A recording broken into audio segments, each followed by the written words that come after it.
Hey, ladies and gentlemen, welcome to another episode of the Beyond Seven Figures podcast. What I really like about our guest, everything that he talks about comes from experience. You meet a lot of coaches, you meet a lot of consultants that are very book smart. You meet very few that have actually walked the walk and talked the talk. And that our guest is well known for, and is to serve you at the highest level. I want you to gravitate to the person that you feel makes the most sense for you. And I want to add value to you and support your life and help you make more money and do it more predictably and make the business less dependent on you and all that other fun stuff. So without further ado, Paul Lemberg, welcome to the show, my friend. Charlie, I'm honored to be here. Thank you. Oh, very well. You were just saying a moment ago, we have this expression, cooperative capitalism. It's an interesting juxtaposition of terms because people don't think of capitalism as cooperative. Capitalism is competitive. And yet there are so many places where we can and should be cooperating that it just gives a lie to the whole thing. I like that term a lot, and I never quite know what it means, and I try to figure it out from time to time. So here's a good time for it. No, the thing is you and I talked earlier, how could I be a coach telling people the importance of, hiring a coach if I didn't hire one myself? And in fact, I'm always hiring coach to solve a whole bunch of different problems, whatever that might be. It could be productivity problems. It could be marketing problems. It could be sales problems. Tiger Woods, this is a long, bastardized example in the coaching world of Tiger Woods. But at the end of the day, Tiger Woods is one of the top golfers in the world. He's not asking for somebody to build me a new swing. He's asking for somebody to say the 2 millimeter distinctions between my swing and hitting the ball right and wrong. It takes an outside perspective to be able to say, did you notice you're doing this? Or you could be doing this a little differently. I have had this on several different occasions where people have called me up and said, I want to talk to you about hiring you. And they're taking home $1 million. This is what they're putting in their pocket. And I said, sounds to me like you're doing really well. And I had this client at one point, and I said to him, sounds to me like you're doing really well. What do you want me for? And he says, I heard you were smart, and I heard that if we work together, you'll come up with something for me. After 5 years, he sold the part of the business that I helped him build for more than $100 million. So what were some of the strategies and the tactics and the insights that took that gentleman from where he was to sell for several hundred? He knew how to run dental offices, and he even understood marketing. He was doing saturation blasts of postcards. He would just figure out everybody in his demographic, how far people would drive. What I helped him do was systemize the business so that it was infinitely scalable.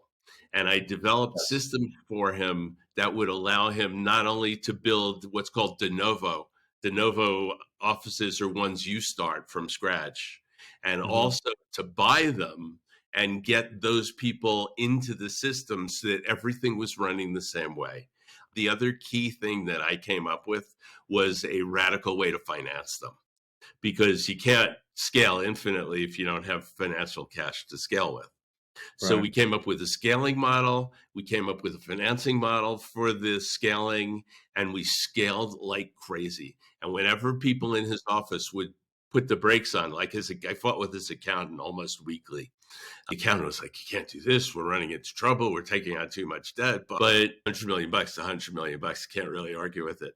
I knew my job with him was done when he was flying over his 200-acre ranch in his helicopter hunting wild hogs. The interesting thing is one of the guys that I work with started a little company you might know, Planet Fitness.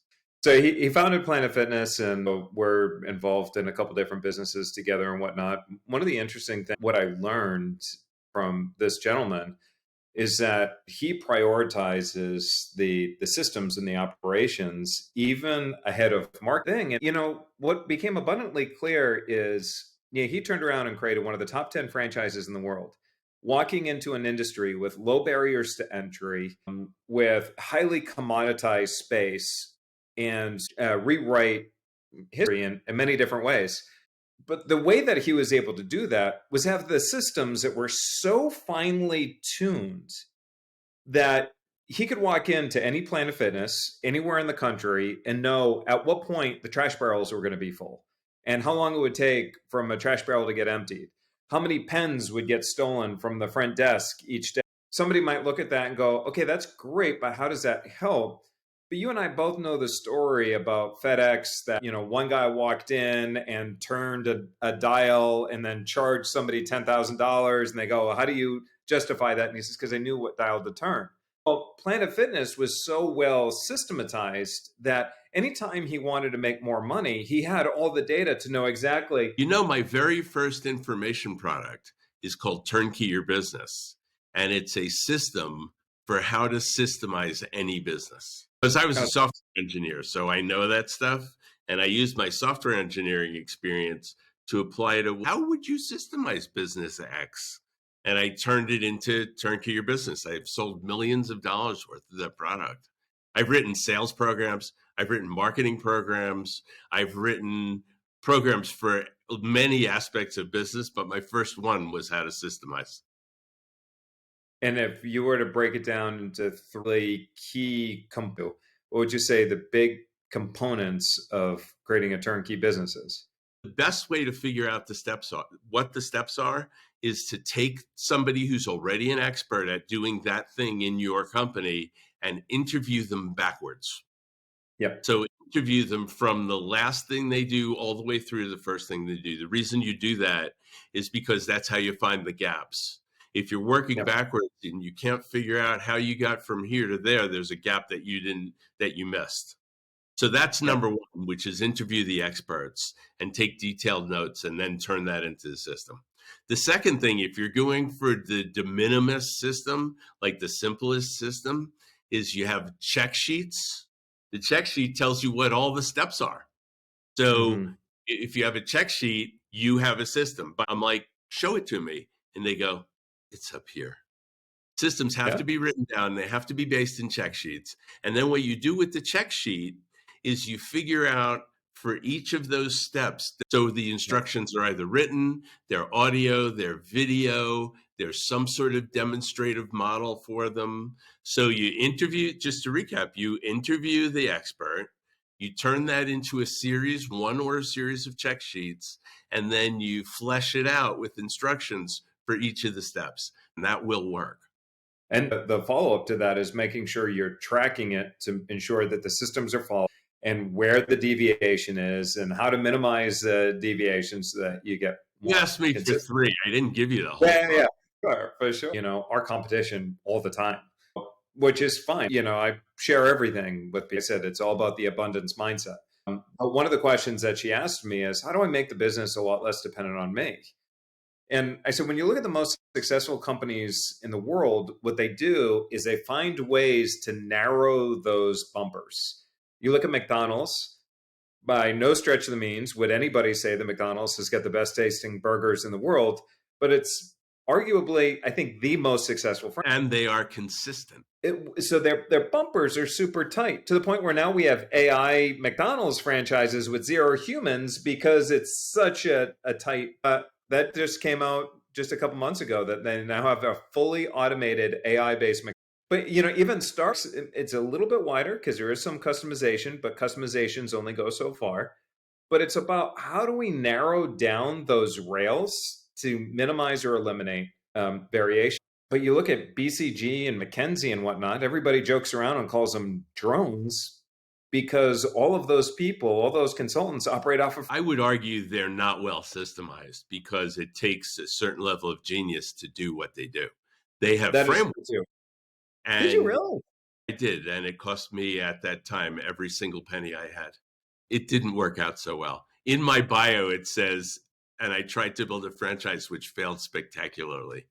And it truly did. There are successful coaching franchises. They're just not great coaches. They're decent franchises, but they're not great coaches. There are things which don't systemize well. And those are things that require artistry. And coaching requires a tremendous amount of artistry. I systemized an architecture firm. And this guy's a genius of an architect. And he can sit down, pull out his notebook, pull out a pencil, and design your house while you're sitting there. Now, he still has to get the nuts and the bolts and the studs and everything else in the right place. but he can design the house so that it looks beautiful off the top of his head. I tried to do it. I built a beautiful system for it. But what I found was that the people who I hired to be coaches in the franchise just wouldn't follow the system. And their coaches are too iconoclastic to follow systems. There are those who will follow them. They're not the best coaches. Yeah. I don't know about you, but most of my coaching is intuitive. I have frameworks, but most of my coaching is intuitive. I have frameworks. And actually, one of the things that I've been leaning in more and more and more, I mean, we have a model, a framework, an operating system that we lean in on. But I've realized, and to your point on franchising coaches, we don't, and I told this to my son, I said, kid, you don't need to worry about the answers anymore. And he says, what do you mean? I said, the most important thing you need to be able to know today are the questions to ask. That's where the content, ChatGPT, right? And know where to find, right? ChatGPT, Gemini and Claude and all these other places. Like, people will go to ChatGPT for an answer. And people have always asked me, do you think ChatGPT will put you out of business? And I'm like, no, because it's only as good as the prompts that you enter. The question you need to be asking is not how do you do something? I say the question you should ask now is what would prevent, stop, or otherwise slow you down from getting that. I'm like, smart. That's context is everything. And that's what you bring, that's what it's the years of experience, it's the context, it's the 2 millimeter distinctions. You and I work with different breeds of people. We don't predominantly work with startups and 6-figure companies. Those are one of those things where you can take a very big idea, you could share it with them and get them to go place. It's like you look at F1 drivers, getting to 80% of being a good driver, 80% to Max Verstappen or Lewis Hamilton. It's not that hard if you're going to be willing to put time on the track. But closing the gap between 80% and 96%, now that gets really hard. Closing the gap from 96% to being the best, that's like, it is incrementally, every fraction of a percent is incrementally more difficult than getting to the first 80%. That's the biggest challenge that you and I have right now, because we're working with the top 80% of the people. And so it's being able to find those little things that virtually everybody else in the world has overlooked or ignored. Very accurate. As part of the way I spend my time when I'm not doing work is I make photographs. I'm a musician and an artist. I went to art school. And when I got out of art school, I was playing music. I post pictures and I post them on Facebook. That's my art gallery. And people are always asking me, what filters did you use? What camera are you using? And I could tell you what the filters are, but they wouldn't help you, because all you'd have is just filter stuff that looks vaguely like mine, but you won't have the 57 years of experience in knowing how to compose a picture. Those tiny things that I do, that I just do because I've been doing them for so long, that's what makes the difference, not the big chunks of it. All of those details. You mentioned Tiger Woods' coach. Tiger Woods' coach must have some real discernment. This guy must have some phenomenal discernment to be able to see that swing was done this way and not that way, which Tiger can't see because he's in the middle of it. So my son is training to be a professional race car driver. At his last race, I was watching my son, and he took a wide corner, which let somebody pass him from the inside during the corner. And I'm like, I can't believe he did that. What a big mistake. And I went to his trainer and I said, you got to work with him. And he goes, your son did exactly what he needed to do in that moment. I said, I don't understand. He goes, what you saw was he let somebody pass him in that corner. But what you don't know is that by going wide like he did, he was able to maintain speed because he knew he could pass him on the next corner. Because of the way that this gentleman took the turn, your son was going for the incremental benefit of the pass. It was very calculated and very intelligent. But that is the difference between good advice and bad advice. I didn't have the context of his trainer to go all the way down to look at all the variables that make the biggest difference. Smart. Smart. That's a It's nice lesson. an eye-opening lesson for me. Nice lesson. My son is at the level where they'll train, and if they can carve 1/10 of a second off of his average time, you would have thought that they won the lottery. They're jumping, they're screaming, they're excited. 1/10. When you look at how long the track is, Right. mistake. He said he put his foot on the 1 foot too soon. When you're traveling, depending on where he is, it could be on the slow end, maybe 65 miles an hour, making it at the breaking point. And he put his foot one foot ahead of time. That could be the 10th of a second. It's the It's little amazing. things that open big doors, right? There's nothing athletic about me, but I watch guys play and I go like, the training that got them there is astounding. I do it with my guitar playing. I just keep doing these drills over and over again. What's interesting is I find if I just do them in my head, my playing improves. Man. All of these little drills and all of these little distinctions, it's all about the distinctions you make. And if you have enough experience to make the distinctions, I shoot doors. I live in a town that is one of the most beautiful places I've ever been on the whole planet. It's as nice as Florence, and there's nowhere else nicer. So I end up shooting a lot of doors because that's what there is to shoot here. And I tweak my doors in such a way that they present exactly front facing. Most people don't do this. They don't bother doing it. It's tipped up, it's tipped down, it's tipped sideways. There's an angle here, there's another kind of angle there, it's some other thing. And just making those tiny distinctions, people look at the work and they go, wow, that's gorgeous. And I'm thinking like, can you tell me why it's different from someone else's door pictures? They can't say, oh, because it's perfectly square onto the viewer. But the perfectly square onto the viewer is one of my distinctions. And all of my pictures do it. Every single one of them do it. And if I can't make the picture do it, I won't publish the picture. It's just about what your distinctions are. And ultimately, when you look at the differences between, say, Elon Musk and somebody else who might be even at 100 million. Now we're talking that is like miles and miles away. Or even those who are at, well, I would say 100 million, 100 million Elon Musk. It's the little distinctions that are really going to separate Elon from everybody else. But when you look at somebody who's starting up to getting their first million, they're not distinctions. You just have massive things that you have to do.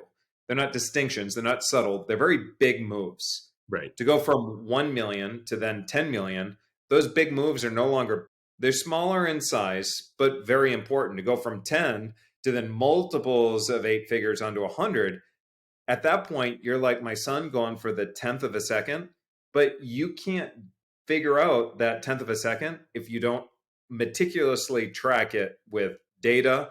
And to your point earlier, have the systems so that you can make a change and know that it's going to be followed and understand what the impact is going to look like to see if is the right decision or the wrong decision. In fact, you're on data. A cruise ship, captain of the cruise ship doesn't sit there. What direction are we going to go today? It's all plotted out. It's all the data right there. It's not based on guesswork, gut, or feeling. I would disagree. I think your metaphor works well for a cruise ship captain and does not apply to Elon Musk or Jeff Bezos or any guys who are at that level. I have a belief that if you can't explain something in a couple of sentences, you don't really understand it. And it's that simple. And I don't think that Elon Musk could give you the distinctions that have allowed him to achieve such tremendous wealth. I think those distinctions are beyond visible. And I don't think you can teach anyone how to be a billionaire. I don't believe it. I have people come to me and they say, I want to be a billionaire. I said, no, you don't. And they say, yes, I do. I go, no, you're going to trash your entire life doing it because there's no rule book. There's no guidebook. There's no instructions. All I know is that it's going to be really fucking hard. I hope I didn't swear too much. That's funny. It's going to be really hard. And there's nobody, including Elon, who could tutor you on how to do it. It's not known. I don't want to diminish anything from the guy. I once met somebody who told me Bill Gates wasn't that smart. And I said, oh, really? At the time, he was the richest guy in the world. I was like, oh, really? So you think that this guy's the richest guy in the world and he's not that smart? I beg to differ. So these guys who have achieved that level of staggering wealth are certainly have minds beyond ours, but they can't teach us how to do it. They don't know. Yeah. There is luck involved. There is making decisions at the right time in the right space. And I don't care if they've done it multiple times. He's done it multiple times.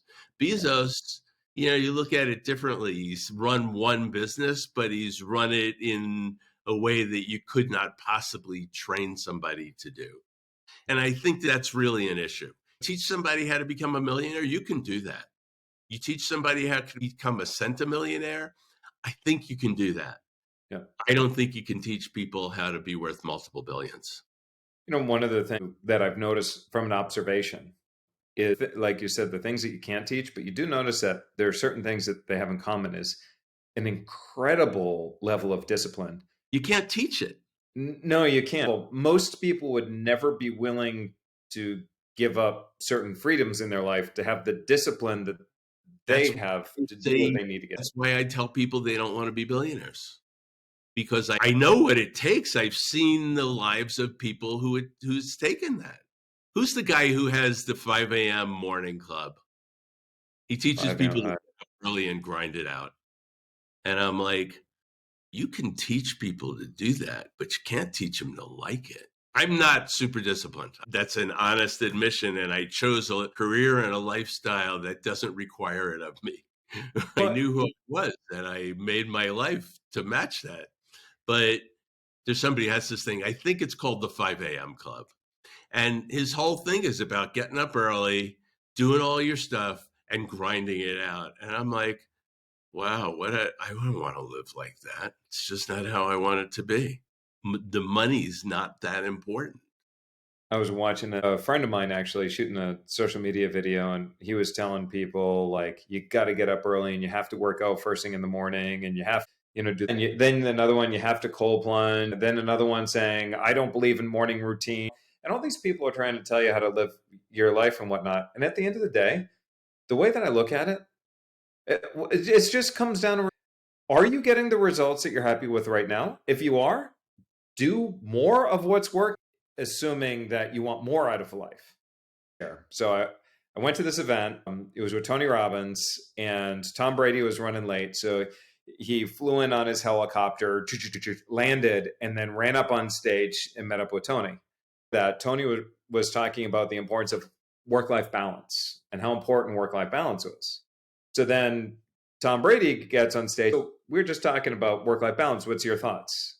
And he goes, work-life balance is a myth perpetrated by average people. If you want to be the best, you have to be willing to throw your life out of balance. And so I shared that quote, right, which is work-life balance is a myth perpetrated by average people. If you want to be the best, you have to be willing to throw your life out of balance. I got so much hate message from people who... People like work-life balance. Which made a lot of sense. You can only really be good at three things. And at the time, his was health, family, and football. You only have enough time to focus on three things. That's good. Like for me, it's health, family, and business. For you, I don't know what it might be, but I don't have a family at the moment, so it's health, work, and photography. There you go. Health, work, and photography. And, now kind of talking a little bit more with our clients, especially because many of them are looking at like legacy levels and so forth. Like, how do we get to work-life integration where you love what you do so much that it doesn't show up as work anymore? Right. And that not because you have to, but you look to exit as just part of legacy planning. You could be Warren Buffett and work, your whole life, whatever that might be. But my work. And I don't think of it in the same way that I used to think of work. And I've been saying for decades that work-life balance was bullshit, because it's bullshit. It's like, why do you worry about such things? I think the real thing is that people who worry about work-life balance try to have that balance every single day. And I'll probably get hate mail for that it's moronic.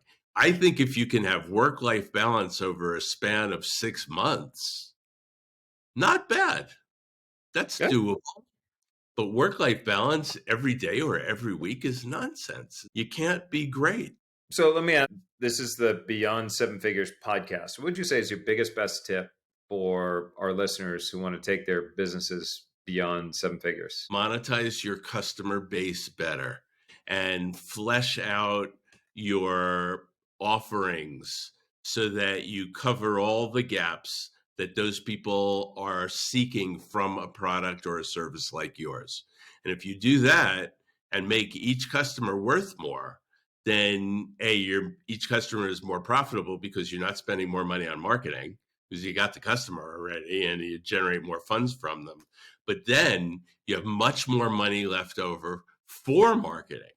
If you figured out how to maximize the monetization of the customer, you can spend more money to get those customers, and you create a wheel which is growing each time it goes around the loop and it's getting bigger. That, I think, is the shortest way to make a lot more money. The other thing I would throw is that you systemize all of the things in your business that need systemization so that you can scale. Some businesses are already working at the max. So that's the opposite pole, which is systemize and scale or maximize the monetization and then pour all those extra dollars into marketing. Awesome. Paul, people want to learn more about you and the work that you do. If they want to get in contact with you, where do we send them? My website is called Lemberg.com. And that's the spelling of my name. It's Lem as in Mary, Berg. And you can go to Lemberg.com. And if you wait somewhere between 30 and 60 seconds, there will be a pop-up and it'll ask you for your contact info so you can be on my mailing list. So I am about to do a program probably in the next 3 weeks, which is called, it's just a masterclass, a free masterclass on the no strategy. I'm a strategist. That's where my real training is. I'm a strategist and a software designer. And this is the no strategy. It's can't fail. It works in thousands of businesses. And so I'm teaching this masterclass in about 3 weeks. And so what I would do is go get on my mailing list and then get invited to the masterclass. It's free. We're not selling anything. And people sit in the room and they make money while they're sitting in the room. There's always somebody way in the back of the room and they're clicking away on their computer and I can hear them clicking. And then at one point they raise their hand. They say, Mr. Lemberg, I just doubled. And that happens all the time. And it happens with all kinds of different people. So I recommend the course because it's cool and it's fun Awesome. and I love teaching it. Awesome. So that's Lemberg.com, Lemberg. Check them out over at Lemberg.com. And we covered everything from mindset to the distinctions to systemization. We talked about billionaires, what it takes to get an edge, biggest, best secrets for taking companies beyond seven figures, which had to do a lot with some systems, but also with making sure that you are doing a better job with monetizing your existing clients. Also, check us out over at predictableprofits.com. This is Charles Godet with my friend Paul Lemberg, and I will see you in another episode. I was honored to see your name pop up in my mailing list, and thanks for having me. You are very welcome.